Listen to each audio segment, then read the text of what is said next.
आइए, लक्ष्य एकेडमी में सभी मित्रों का स्वागत है और मैं मदन सर। हिंदी में आज देखेंगे समास की कड़ी में तत्पुरुष समास। कौन सा समास? तत्पुरुष समास। जिसका अंतिम पद प्रधान हो उसे क्या कहते हैं? तत्पुरुष समास। ये बात आपको जाननी चाहिए, हो सकता है ये सवाल आ जाए आपकी परीक्षा जो 6 और 7 तारीख को लगी हुई है, तो उसमें ये सवाल पूछने की प्रबल संभावना है। ठीक है, और जिन लोगों ने चैनल को सब्सक्राइब ना किया हो वो सब्सक्राइब करें, और चैनल में जो है जो चीजें देखी जाती हैं उसको चैनल को पूरा अंत तक देखें, वीडियो को अंत तक देखें, तो थोड़ा सा चीजें समझ में आएंगी। कारक विभक्ति के आधार पर पूछेगा सवाल। कारक विभक्ति के आधार पर तत्पुरुष समास के कितने भेद होते हैं? 6 भेद होते हैं। अगर सवाल पूछे, ये सवाल भी पूछा जाता है कि तत्पुरुष समास कितने प्रकार का होता है, तो तत्पुरुष समास 2 प्रकार का होता है, एक समान अधिकरण और एक व्याधिकरण तत्पुरुष। कौन सा? समान अधिकरण तत्पुरुष और व्याधिकरण। तो 2 तरीके के ये सवाल पूछने में थोड़ा सा मतलब ज्यादातर नहीं पूछा जाता, लेकिन ये जरूर पूछा जाता। कारक विभक्ति के आधार पर समास के कितने भेद हैं? तो 6 भेद है। कौन से समास के? तत्पुरुष समास की पहचान क्या करेंगे कि विग्रह करके सीखेंगे। क्या करके सीखेंगे? विग्रह। जब तक इसमें विग्रह नहीं बनेगा तब तक ये समास हमें बनिएगा नहीं कि 6 प्रकार में से कौन सा प्रकार ये है। तो चलते देखते, पहले एक सवाल देखेंगे हम। जैसे चिड़ी, पहले मैंने लिखा चिड़ी मार। चिड़ी मार, चिड़ी मार में कौन सा समास है? एक पद लिखा मैंने, चिड़ी मार में कौन सा समास है? तो देखिएगा, इसमें जो प्रधान पद है ये मार है, मारने वाला। किसको मारने वाला? भाई प्रधान पद में पहले गोला लगाएंगे ना, तो मारने वाला कौन है? ये है। और किसको मार रहा है? सवाल ये बनेगा किसको? तो चिड़िया को मारने वाला। यहां लिखा हमने चिड़िया को मारने वाला। तो इसमें जो प्रधान पद हुआ, ये कौन सा प्रधान पद हुआ? मारने वाला। कौन सा पद? मारने वाला। किसको मारने वाला? अब जो ये को शब्द आया, ये संकेत कर रहा है कि कौन से में आया? कारक में आपने पढ़ा हो, कर्ता ने कर्म को। तो ये कौन सा तत्पुरुष? इसके 2 नाम बनेंगे, ध्यान रखिए। तत्पुरुष भर में नहीं आपकी कहानी खत्म होगी। कौन कौन सा? यानी को का लोप हो गया, इसलिए हमारा द्वितीय तत्पुरुष भी है और कर्म तत्पुरुष भी है। द्वितीय को ही हम एक नाम से जानते हैं, कारक के नाम से, वो कर्म कारक के हिसाब से, और कर्म कारक को हम एक और नाम से जानते हैं, द्वितीय कारक, द्वितीय विभक्ति के नाम से। तो कारक और विभक्ति दोनों प्रकार का लिखा मैंने। कारक और विभक्ति के आधार पर यह समास कितने प्रकार का होता है? कभी कभार क्या होता है, जल्दबाजी में हम जब पेपर देने बैठते हैं ना, तो हमें जल्दीबाजी बहुत रहती है, होनी भी चाहिए भाई, और सवाल ना छूट जाए। तो क्या होता है, जैसे लिखा चिड़ी मार में कौन सा समास है, पहले लिख दिया उसने तत्पुरुष समास। तो कई लोग तो इसी में बाहर हो जाएंगे, उन्होंने तत्पुरुष तक पढ़ा, तत्पुरुष को मार करके चले आए। दूसरे ऑप्शन में दिया था अव्ययी भाव, तो उसने दूसरा देखा, उन्होंने कहा कौन देखे तीसरा और चौथा, और सीधा पहला मार करके चला आया। लेकिन तीसरे सवाल में दिया था द्वितीय तत्पुरुष समास। कौन सा तत्पुरुष? द्वितीय तत्पुरुष। या वो डी नंबर में दिया था कर्म तत्पुरुष समास। तो फिर आपको समस्या आ गई कि अब क्या करें। तो जब कर्म देगा या द्वितीय देगा या दोनों साथ देगा, तो तत्पुरुष भर में नहीं हमारी कहानी समाप्त होगी। हमें क्या देखना है? कर्म तत्पुरुष है या द्वितीय तत्पुरुष है, तृतीय, चतुर्थी, पंचमी, षष्ठी, यानी 6 प्रकार है। तो कहां से चालू होता है? कर्म से चालू होता है। और कहां तक चलता है? अधिकरण तक चलता है। कर्म से चालू होता है, कहां से? ऊपर का एक कारक छोड़ दिया जाता है और नीचे का। कारकों की संख्या कितनी है? कौन कौन? कर्ता, कर्म, करण, संप्रदान, अपादान, संबंध, अधिकरण, संबोधन। तो संबोधन को हटा दीजिए और कर्ता को हटा दीजिए, बचेंगे कितने? 6। तो ये कौन सा समास हो गया? तत्पुरुष समास का द्वितीय तत्पुरुष और कौन सा? कर्म तत्पुरुष। ये बात बतानी है, ठीक है। एक और सवाल है, जैसे हथकड़ी आ जाए आपका, क्या आ जाए? हथकड़ी। क्या आ जाए? हथकड़ी। बताइए हथकड़ी में कौन सा समास है? तत्पुरुष है। किसके लिए कड़ी? किसके लिए कड़ी? कड़ी माने कुंदा, कड़ी माने कुंदा। किसके लिए कुंदा?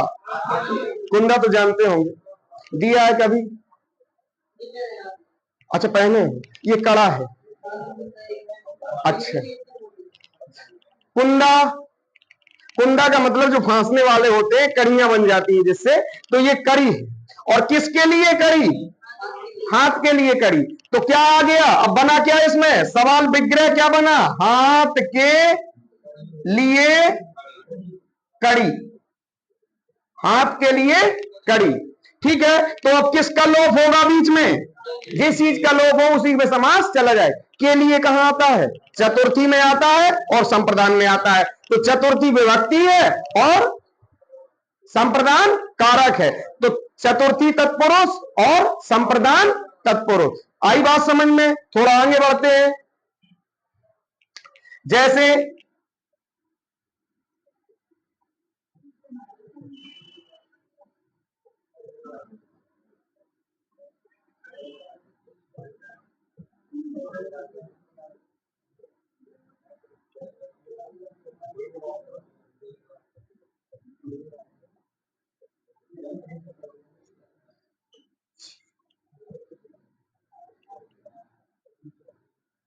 बताइए भैया, ये चार शब्द दिए हैं, चारों में कौन सा समास है?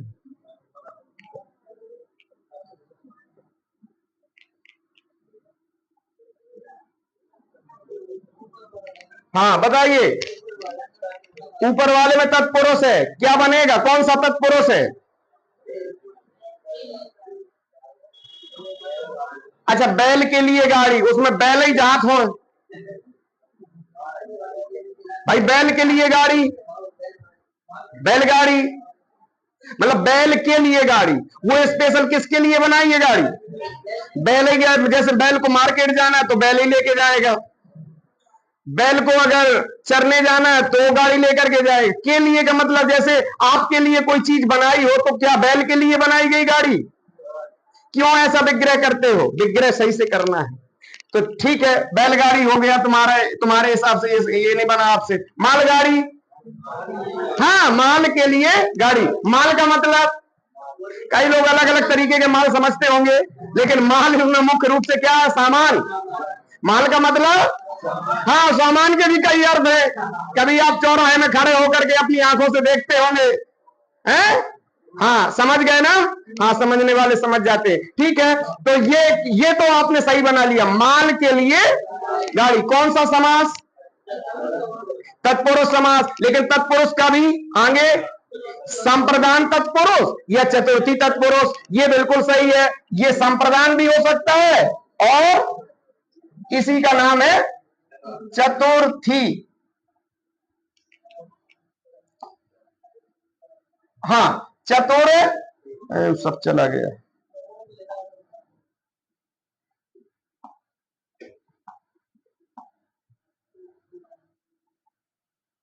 चतुर्थी तत्पुरुष। ठीक है, चलिए इस पर चर्चा करिए। रेलगाड़ी में कौन सा समास है? रेल के लिए गाड़ी, हाँ हाँ यही तो समझना है, क्या होगा बताइए, जल्दी बताएं थोड़ा। पहले तो दोनों शब्दों को समझिए। रेल माने पटरी, रेल माने क्या होता है? पटरी। और गाड़ी माने गाड़ी, गाड़ी का मतलब गाड़ी, गाड़ी का मतलब ही गाड़ी समझिए। पटरी के लिए गाड़ी, पटरी पर चलने वाली गाड़ी। ये सही है कि पहला वाला सही था? पटरी पर चलने वाली गाड़ी। अब कौन सा समास हुआ? तत्पुरुष समास का अधिकरण तत्पुरुष, या इसी को हम क्या कहेंगे? सप्तमी तत्पुरुष। तो ये क्या हो गया? अधिकरण, अधिकरण या सप्तमी। ठीक है, अधिकरण या सप्तमी। अब बताइए, ये आया सवाल, सुना है चीलगाड़ी? गांव में इसको चीलगाड़ी को क्या कहते हैं? हवाई जहाज। तो चीलगाड़ी में कौन सा लगेगा? देखो छह को आराम से समझ सकते हैं। को नहीं लगेगा, चील को गाड़ी बिल्कुल नहीं बन रहा, चील के लिए गाड़ी बिल्कुल नहीं बन रहा, चील के द्वारा चलने वाली गाड़ी बिल्कुल नहीं बन रहा। हाँ चील की तरह, चील के समान उड़ने वाली गाड़ी। तो देखिए उसमें चिन्ह नहीं आया कहीं, तो चिन्ह नहीं आया। समानता कहां करी जाती है? जब कर्मधारय में बताया था कि चंद्रमुख का अर्थ क्या होता है? चंद्रमा के समान मुख। चंद्रमुखी का मतलब होता है चंद्रमा की तरह जिसका क्या हो? मुख हो। उसे हम क्या कहते हैं? उपमेय उपमान वाली बात आ गई। चील की तरह या चील के समान गाड़ी, तो कौन सा? कर्मधारय समास। ऐसा नहीं भैया कि गाड़ी गाड़ी देखा और सब में क्या मार दिया तत्पुरुष समास, गलती हो जाएगी। तो चील गाड़ी में क्या है? कर्मधारय समास। और ऊपर वाली को, ऊपर वाले पद को क्या बताएंगे? बैल के द्वारा, बैल के द्वारा चलने वाली गाड़ी को हम क्या कहते हैं? बैलगाड़ी। भैंस गाड़ी, भैंस के द्वारा चलने वाली। ऊंट गाड़ी, ऊंट के द्वारा चलने वाली। तो ये ऐसे आपको कर्मधारय समास को जानना। इसी में एक शब्द और मैं थोड़ा समझा दूं। साला और ये साला, इनमें क्या अंतर है बताइए? इसका क्या अर्थ है? इसका क्या अर्थ?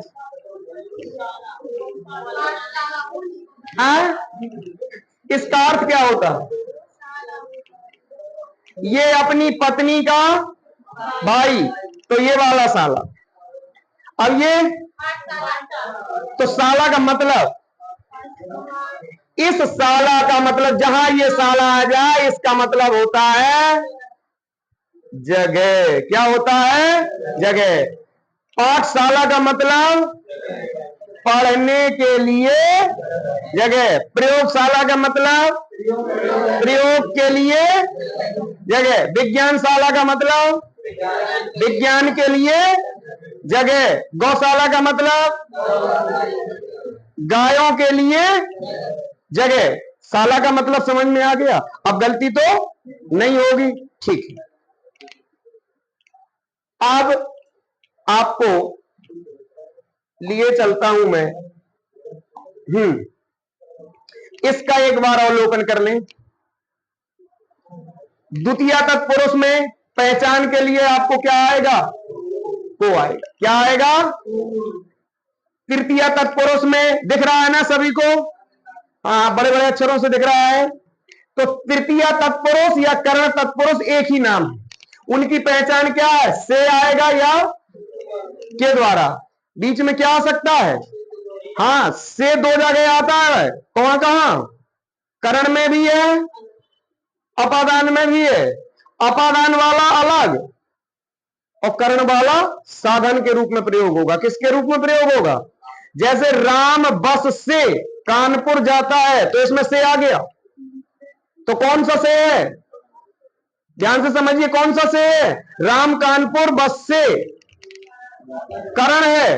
और पेड़ से पत्ता गिरता है, ये कौन सा है? ये जहां अलगाव हो रहा है उसका क्या हो रहा है? छत से बंदर कूदा, कौन सा? अपादान।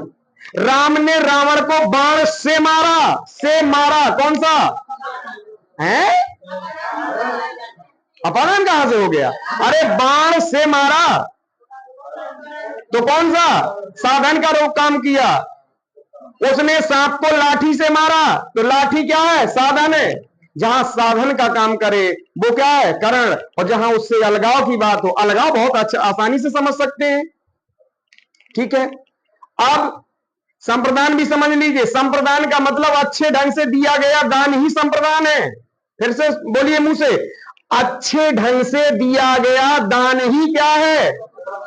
संप्रदान उसे कहेंगे जब जिसको दिया जा रहा है दान वो खुश हो जाए, गदगद हो जाए, प्रसन्न हो जाए, उसे हम क्या कहेंगे? संप्रदान। जैसे मैंने छात्र को लड्डू दिया तो वो गदगद हो गया। और अगर मैंने कह दिया मैंने छात्र को जहर दिया, दिया तो, लेकिन वो गदगद हुआ कि वो क्या हो जाएगा? मुरझा जाएगा। फिर से समझ लीजिए, जिसको दान दिया जा रहा है जब वो गदगद हो जाए वहां पर कौन सा कारक? संप्रदान। और जहां पर गदगद ना हो वहां पर कर्म कारक होगा। कौन सा कारक? ध्यान रखिए, को का दो जगह भी है। समझ में आ गई ये बात? ये बात बहुत सारी जगह पर अपन कंफ्यूज हो जाते हैं। तो जहां पर को का हिसाब किताब क्या है, अपमानजनक हो रहा हो, क्या हो रहा हो, अपमानजनक हो रहा हो, उसको अच्छा ना लगे, वो क्या होगा, कर्म होगा। और जहां अच्छा लगे वो संप्रदान होगा, यानी अच्छे ढंग से दिया गया दान। अब बताना, मैं 2 वाक्य बोलूंगा, किसमें संप्रदान का प्रयोग है, किसमें। राम ने सीता को साड़ी दिलाई। हाँ, तो सीता को जैसी साड़ी दिलाई होगी तो सीता गुलगुल गुलगुल गुल गदगदा गई होंगी, है ना। तो क्या हो गया, देने वाला प्रसन्न हो गया, तो क्या हो गया, संप्रदान। और अगर कह दिया जाता राम ने रावण को जहर दिया या डाई दी, विष दिया, तो क्या हो गया, फांसी दी, तो क्या हो गया, कर्म तत्पुर। समझ में आ गया। जहां देने वाले का अपमान हो, ऐसा भी सवाल पूछा जा सकता है, बड़ी परीक्षाओं में पूछे गए सवाल है, समीक्षा अधिकारी में और पीसीएस की परीक्षाओं में ऐसे सवाल पूछे जाते। जहां देने वाला प्रसन्न हो वहां पर कौन सा कारक प्रयोग होता है, संप्रदान। जहां पर को के साथ देने वाले जिसको दे रहे हैं वो अप्रसन्न हो जाए, उसका अपमान हो जाए, कौन सा कारक। समझ में आ गई होगी सबको बात, सबको बात समझ में आ गई ना। हाँ, देखा जाओ करो तो ना, यहाँ का भी इतनी बात समझ में आ गई। हाँ ठीक, तो ये देख लीजिएगा, चतुर्थी में को है, को वाली दोनों कहानी मैंने समझा दी। को एक यहां भी है और को यहां भी है, से यहां भी है और से यहां भी है। से में लफड़ा नहीं है, ना को में लफड़ा होना चाहिए, बाकी अलग अलग अपने अपने रेंज पे है। पंचमी में से प्रयोग है, लेकिन किसके लिए, अलग संबंध में। किसके संबंध में, अलग के। इसी में बीच में भी किताबों में लेता अलगाव। अलगाव का मतलब भी क्या होता है, अलग होने के संबंध। का, की, के ये मुख्य रूप से होते हैं, लेकिन इनके सहयोगी भी हैं। जैसे राष्ट्रपति का पद होता है एक, अपने यहां अपने संविधान में एक पद और बनाया गया, किसका, उपराष्ट्रपति। प्रधानमंत्री का पद सृजित नहीं है, उप प्रधानमंत्री का। प्रधानमंत्री का पद सृजित है अपने संविधान में। उप प्रधानमंत्री किसको मान लिया जाता है, गृह मंत्री को। किसको, हाँ, जब देश का अनुपस्थित उपराष्ट्रपति, राष्ट्रपति और प्रधानमंत्री हो तो पूरी बागडोर किसके हाथ पर रहेगी, गृह मंत्री। और गृह मंत्री के बाद फिर रक्षा मंत्री, ध्यान रखिएगा। लेकिन आपातकाल में डिफेंस वाला ही काम करता, रक्षा मंत्री के हाथ में पूरी लगाम आ जाती है। ठीक, क्लियर हुआ ये। और ये मैं पर ऊपर, ठीक है, मैं पर ऊपर, समझ में आया। अब मैं आपको ले चलता हूं दूसरी वाली स्लाइड। अब देखिए, मैंने कुछ यहां पर तत्पुरुष समास के समास दिए, इसके बाद में एक समास नए समास है उसको भी समझाना है। तो देखिए, गगनचुंबी। अब इसका विग्रह, विग्रह सबके करके देखिए लीजिएगा, इतने सारे उदाहरण दिए। विग्रह में एक बार सबके बताई दे रहा हूं। गगन को चूमने वाला उसको क्या कहेंगे, गलचुंबी। गालों को चूमने वाला मथचुंबी, माथे को चूमने वाला कनचुंबी, कानों को चूमने वाला हथेली चुम्बी, हथेली को चुम। चाहे देखा चूमत रही हो, लेकिन यहां किसका प्रयोग होगा, को का। किसका, हाँ। और जेब कतरा, इसमें कौन सा किसका प्रयोग होगा, विग्रह में, जेब को काटने वाला उसका नाम जेब कतरा। रथ चालक में क्या होगा, रथ को चलाने वाला। आपको समझ लेना कि 2 जगह को आता है, कौन सा होगा, ये आपको समझदारी का काम करना है। ग्राम को गत माने होता जाना, गत माने, कई लोग कहने गत माने तो दशा, गांव में कहने लगा तूने तो बहुत बुरा गत कर डाली, क्या कर डाली। तो गत हिंदी में गत माने होता जाना। गत माने क्या, गच्छति, गच्छता, गच्छन्ति, आपने संस्कृत में पढ़ा होगा। तो ग्राम को जाने वाला। चिड़ी मार बता दिया था, चिड़िया को हो सकता है पेट में एक आध सवाल यहीं पर रखा हो, क्योंकि 5 नंबर की व्याकरण, 5 नंबर का गद्यांश और 5 नंबर का पद्यांश, केवल 15 नंबर का रोल है। बात फिर आगे मिलेगा, आगे हिंदी में चाहे लेखपाल की भर्ती है, वन रक्षक की भर्ती है, जो भी वैकेंसी आएंगे उनमें आगे मिलेगा।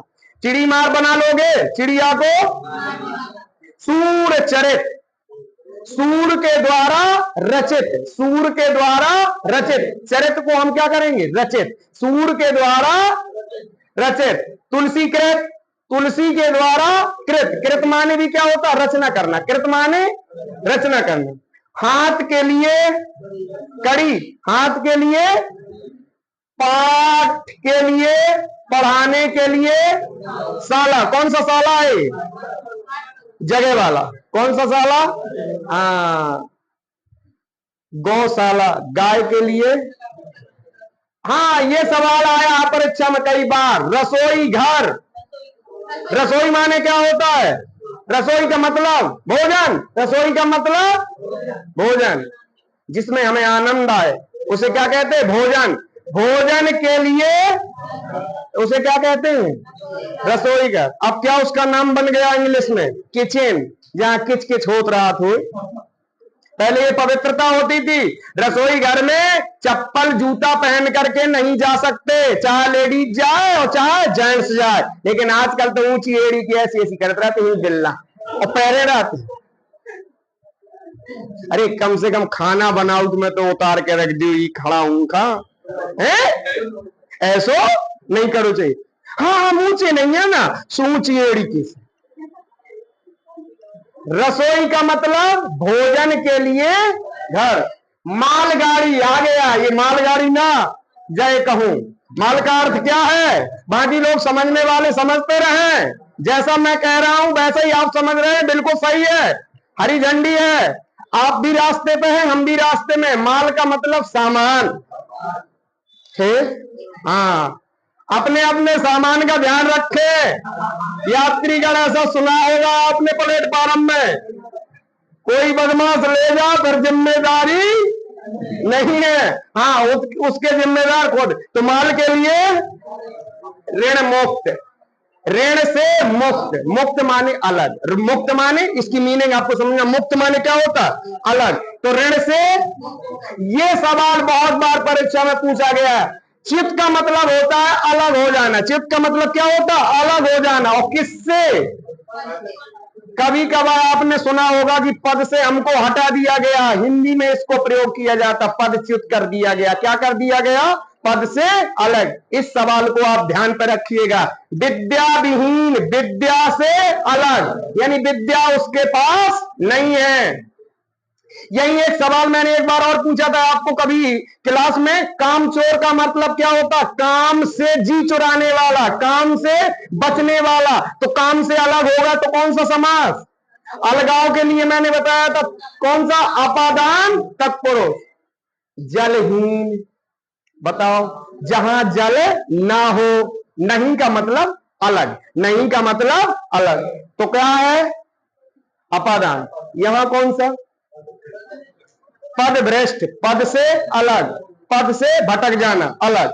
नेत्रहीन, अपादान। अब यहां से बदला मामला। राजा का कुमार, कुमार माने लड़का, कुमार माने, कुमार कभी कभी छोटे भाई को भी कह दिया जाता है। रामचरितमानस में गोस्वामी तुलसीदास जी ने लिखा, अयई कुमार मोर लघु भ्राता। सुपनखा से क्या कहा था जब सच के आई थी सुपनखा, कि अयई कुमार मोर लघु भ्राता, मैं शादीशुदा, मेरे पास है। और सीता जी को बता दिया कि मेरे पास वो है। तो बोली फिर,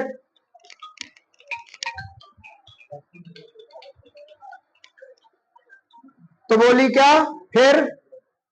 तो उन्होंने जवाब दिया, अयई कुमार मोर लघु भ्राता, कि है कुंवारा मेरा छोटा। लघु माने छोटा, और भ्राता माने अभी कुमारा है। या कुमार इसको भी कहते जिसकी शादी ना हुई हो, ठीक है।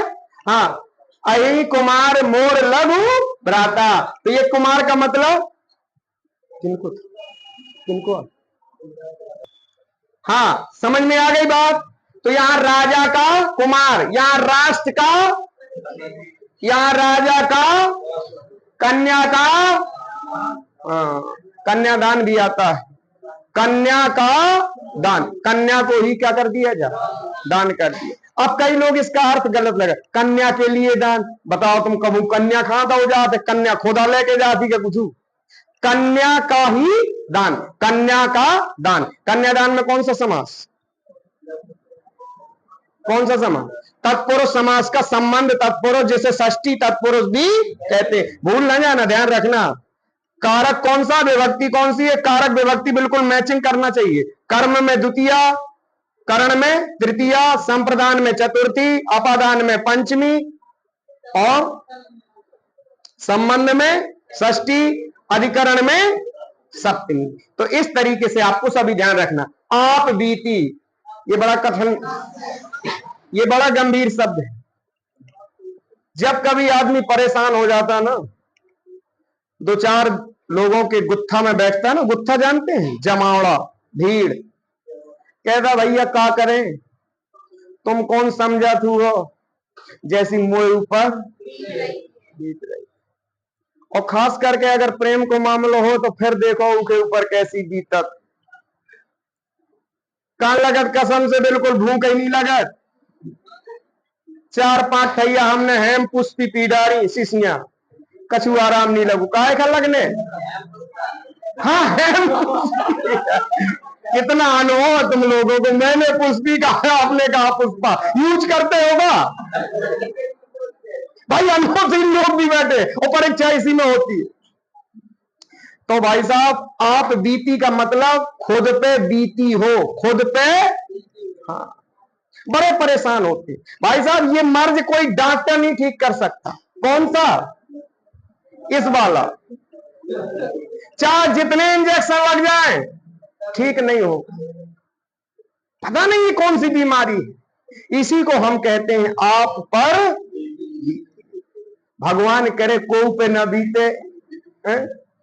हाँ, वो आदमी कहने लगा सामने वाले, मैं तो चाहत भैया को पे न ऐसी बीते जैसी मोए पे बीती है।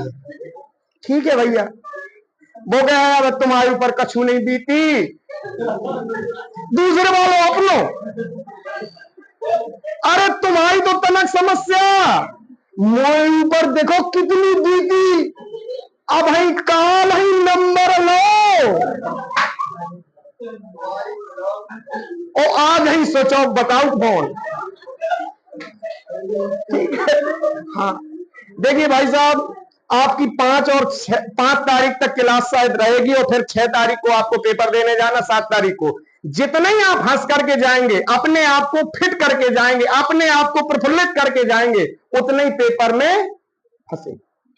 मैं ये ऑन कैमरा बोल रहा हूं, ध्यान रखिए। आप कक्षा 3, 4, 5 में पढ़ते होंगे तो कहते नहीं, हंसी तो फंसी, हंसी तो। जितना आप हंस हंस के पढ़ोगे उतना ही परीक्षा में फंसने के 100% क्या है। और अगर मायूसी से पढ़ोगे, जितना पढ़ नहीं रहे हैं उतना आप भुला रहे हैं। इसीलिए मस्त रहिए, व्यस्त रहिए, खूब कठेट खाना ना खा के जाइए, कर्रा खाना जिसे बोलते हैं, हल्का सुपाच्य खाना खाइए और खूब परीक्षा देने के लिए तैयार रहिए। 1-2 दिन पहले से ना पढ़े तब भी चलेगा काम। कई तो ऐसे होते पढ़ने जाते हैं ना, कापी गाड़ी में ले जा, ट्रेन में भी हम तो देखा जा, वे पढ़त नहीं है, वे क्या करत।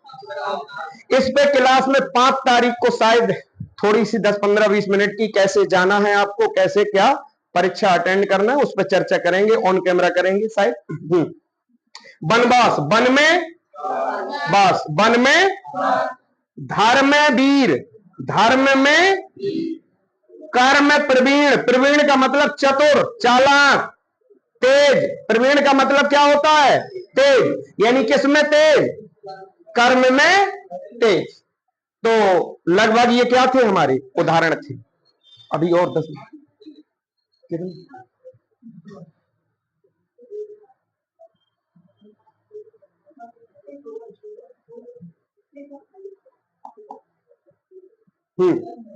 चलिए देखिए, अब आपको एक समास है जिसका नाम है नयन नहीं नए समास। नए, अब बताना भैया,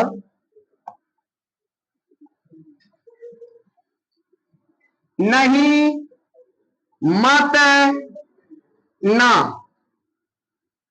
देखो, तीनों शब्दों का अर्थ एक ही प्रत्यक्ष पे किया जाता। नहीं का मतलब मना, मत का मतलब मना, ना का मतलब मना। अब देखिए, ध्यान से देखेंगे इसमें कितनी चीजें रहस्यमय छिपी हैं। ये हम साधारण प्रत्यक्ष में प्रयोग करते हैं। किस में प्रयोग करते हैं? साधारण प्रत्यक्ष में।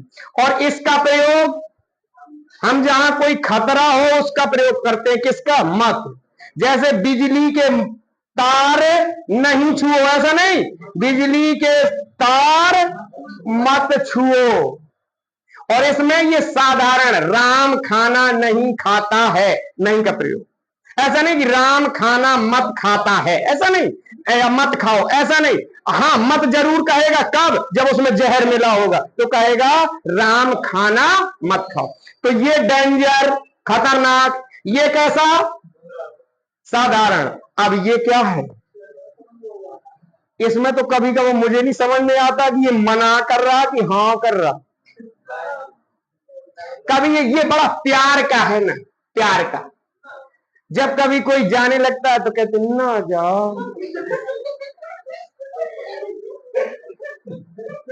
आज ना जाओ। ये कैसा है बताओ? ये खतरनाक है क्या?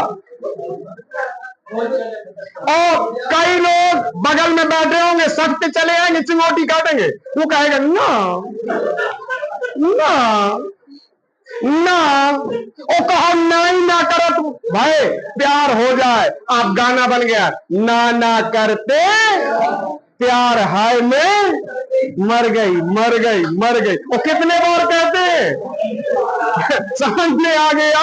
ना का मतलब साधारण प्रत्यक्ष में, मत का मतलब खतरनाक, और इसका मतलब जब कभी आपको मन ना हो तो किसका प्रयोग करेंगे?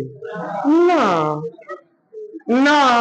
और कम से कम 2-3 बार कह दे कौन? ना ना ना। समझ रही हो? हाँ, क्या है? हाँ, ठीक, समझ में आ गया।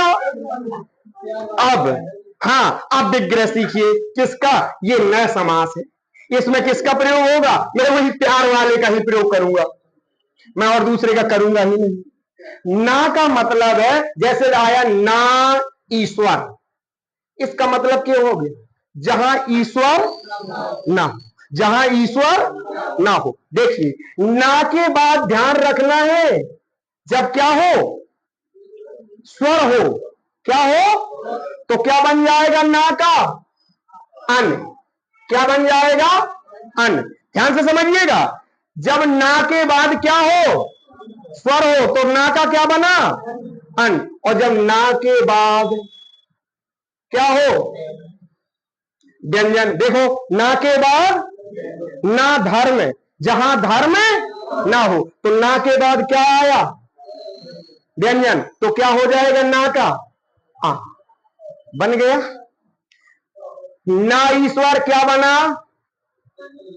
अनीश्वर। क्या बन गया? अनीश्वर। और इसका क्या बन गया? ना धर्म का मतलब अधर्म। सीखे कुछ की नहीं? ना के बाद स्वर आए तो क्या बन जाता? ना का अन। ना के बाद स्वर आए तो ना का क्या बन जाता? और ना के बाद क्या आ जाए? व्यंजन आ जाए तो क्या बन जाता? आ। अब बताना, ना सत्य। बताइए, ना के बाद क्या आया? व्यंजन, तो क्या बन जाएगा? असत्य। क्या बन जाएगा? असत्य। क्योंकि क्या है? व्यंजन है। और ना आवश्यकता। क्या? ना आवश्यकता। क्या आ गया? ना आवश्यकता। क्या हो गया? हाँ, अनावश्यकता या अनावश्यक।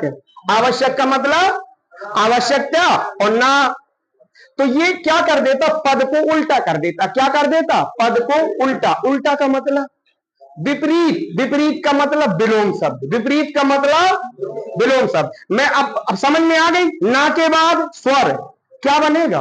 अन। और ना के बाद व्यंजन, तो क्या बनेगा? आ। अब देखते हैं आगे। बस इसी को समझ करके आज जाना है। ना क्या लिखा भाई साहब? ना अंग क्या बनेगा? हाँ देखो, ना का क्या बनाओ, अन, और अन में ये बिंदी लगाओ, क्या बन गया, अनंग। कौन सा समास, न समास। कौन सा समास, जब ना से शुरुआत हो लेकिन ना बदल करके रूप में आता है, ना का आ होता है और ना का अन होता है।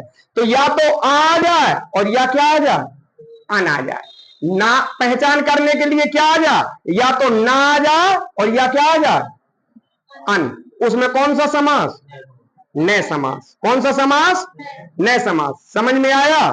अब देखिएगा, एक शब्द है उर्दू में गैर, क्या, गैर, क्या आया, गैर कानून। क्या बना, गैर का मतलब भी क्या होता है, ना। गैर का मतलब भी क्या होता है, जो कानून के हिसाब से ना हो, उसे क्या कहते हैं। और एक और शब्द है हमारा उर्दू शब्द का, जिसको हम कहते हैं ना। क्या, ना, छोटा ना नहीं, बड़ा ना, ना। तो ना पसंद, जो पसंद ना हो। अंतिम पद का ठीक उल्टा हो, अंतिम पद का ठीक उल्टा हो, कौन सा समास, ने तत्पुरुष समास। अंतिम पद का ठीक उल्टा हो, अंतिम पद का ठीक उल्टा हो। जैसे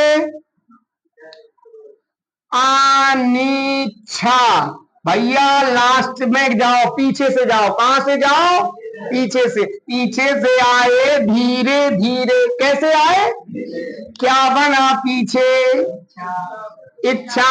और इच्छा का देखो यो का उल्टो, कौन सा समास, अनिच्छा। इच्छा का उल्टा क्या हुआ, अनिच्छा। जैसे अकर्म, देखो अकर्म, पीछे आए तो शब्द क्या मिला, कर्म का उल्टा क्या हुआ, अकर्म। यानी अंतिम पद का ठीक उल्टा ही कौन सा समास, न समास। अंतिम पद का ठीक उल्टा कौन सा समास, न समास। लिख लोगे, मैं लिख दे रहा हूं, न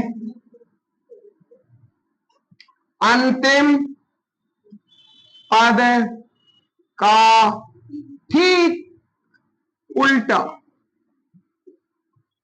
पद ही न समास होता है। समझ रही हो, जो समझ रहे हो, समझ ना लिख रही हो, समासा लिखो, ठीक है। समझदार का इशारा भी काफी है, ठीक है।